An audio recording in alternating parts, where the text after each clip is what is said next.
Yeah, day two. Coach, just curious seeing Coach Thibodeau here. He's obviously one of the best that's ever coached in the game. What's it like having him at your practice? Yeah, Coach Tibbs and Nate Oates. I've known Nate for a long time. I knew Nate as a high school coach when I was in Michigan. So we go back a long ways and see his career path. It's really cool to see him in the building. Such a brilliant mind. He was a math teacher as a high school teacher, and he was like ahead of the analytics, basically revolution from high school to college. So it's cool to have him, and then Coach Thibodeau. Got to know Coach Thibodeau a little bit over the summer, and then he's obviously really close with Coach Clifford. So I think he's bouncing around a couple of different places. Actually, did I think a college tour a little bit before. Was with Nate in Alabama, and yeah, it's just great to have those guys around. They'll give me honest feedback. Coach Tibbs will give it to you straight. Nate, who I've known for a long time, obviously there's no bias. They're obviously excited to be here and to watch, but having those good basketball minds in the building are definitely helpful. Colin was saying that Mark is trying to work his way back. I know he has a lot of injuries, so what's he working his way back from to try to get on the floor? Yeah, I think Mark, just continues to add to his strength. We know Mark's history, and we're trying to change it. So we're taking an approach to, he's been out here and been good. This is September, 26th. So definitely added some strength to him. You can see him when he walks in the building. He definitely has great size. So excited to see where he goes, but we still do have another couple weeks here. So this is more of a long view of him as opposed to we got to have him on the floor regardless, right? Yeah, I don't think anyone's thinking tomorrow's the game. So right. We have a practice tomorrow, not a game. So everything's going to be an intentional plan with whoever it is, young guys, veteran guys. Yeah, he's right on the plan. Keep stacking days. What do you think a healthy Mark adds for you guys?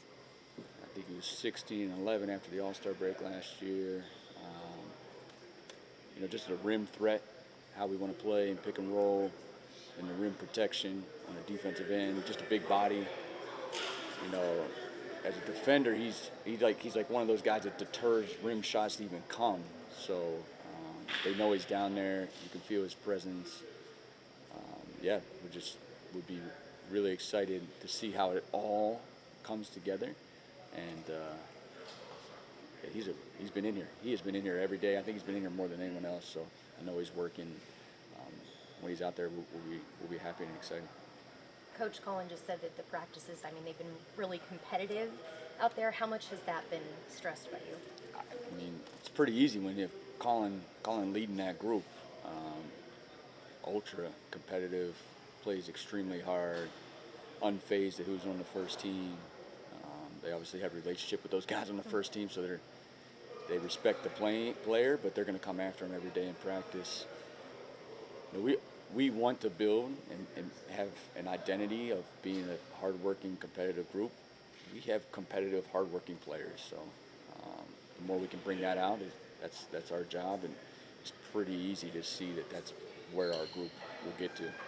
With those hardworking players, talking to Nigel on Media Day, he said he wants to be the first guy in, coming in as early as he can. What have you seen from his work ethic so far? That is the truth. He definitely did it. Every day of the off season, I think it's not only just physically and getting himself going, but it's like the mental that he can do it, be an early riser, be a hard worker. He fought his way back into the NBA. I think if you talk to him, and he's trying to figure out how exactly that looks for him. And he's as smart of a player as I've ever been around, IQ-wise, on both ends, that he's going to figure out how to get himself on the floor and make an impact. And, I think that starts by his off-season workouts, but it is going to translate. It's going to click for him. Book and Dillon didn't have a rivalry per se, but it was one of those where you could tell both guys got up for the matchup. What does that do for you as a coach to have the competitiveness of those two guys on your team together? Yeah, I think I said it the other day. Dillon just raises the floor. I mean, he walks in the building, his juice, his edge is felt. I think there's a healthy amount of respect when you play like that against each other, I think there's a healthy amount of respect. And now we're glad that he's on our team, and Book is obviously excited to play with him. Dylan's excited to play with Book. Dylan has great experience. Like, everyone talks about how he plays and how hard he's played in the playoffs, and that's real. So, and how he's built his career, second round pick, to being here in year 9, all those things are not easy. So I think every day he's in the building, he helps our entire building.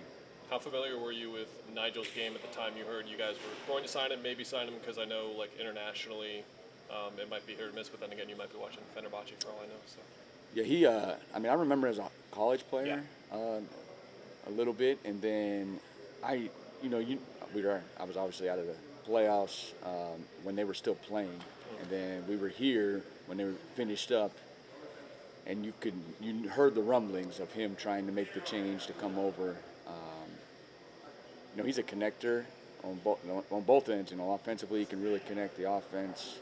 When I talked to him, you could hear and feel how much of a deep thinker he is, and you knew that this was a goal at some point in the last, 5, 6, 7 years to get here, and he was, excited to have the opportunity to come here. And then when we talked and connected, it was a no-brainer for us, and hopefully, he's able to make an impact early. Guys on those paths are always interesting because their games will radically change. You've spoken to him as college, like more of a mid-post screen setter guy. Now he's more of a perimeter-oriented guy. He mentioned to us that you were talking about screening with him. How nice is that to have, like, your quote-unquote 3-and-D player who's like a very experienced screen setter in that kind of way?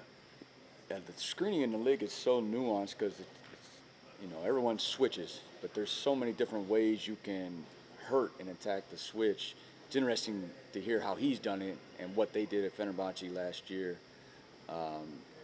and his unique skill set. He can not only pop, but he has enough size to roll smalls, post smalls.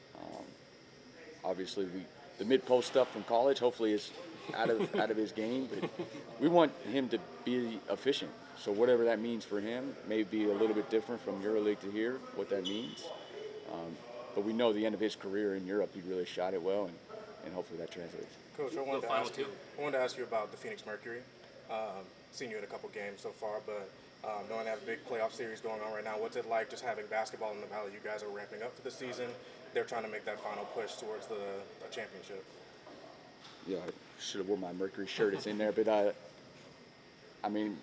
I've known Nate from afar, and then as soon as I got here, he reached out, knew his path, knew Nick very well for years, 15 or so years. He started in the video room. Then to go to a game and the excitement of the game is real. Like, that is a real atmosphere. I went to a regular season game, then the playoffs. It's very exciting, not only for that group, but it gets you in the mindset of, okay, the next time we're here, like, it's a little bit different. I'm standing in a different spot. So super excited for them. I texted Nate after the game too. Now this is a series. Once we stole one on the road, it's a series.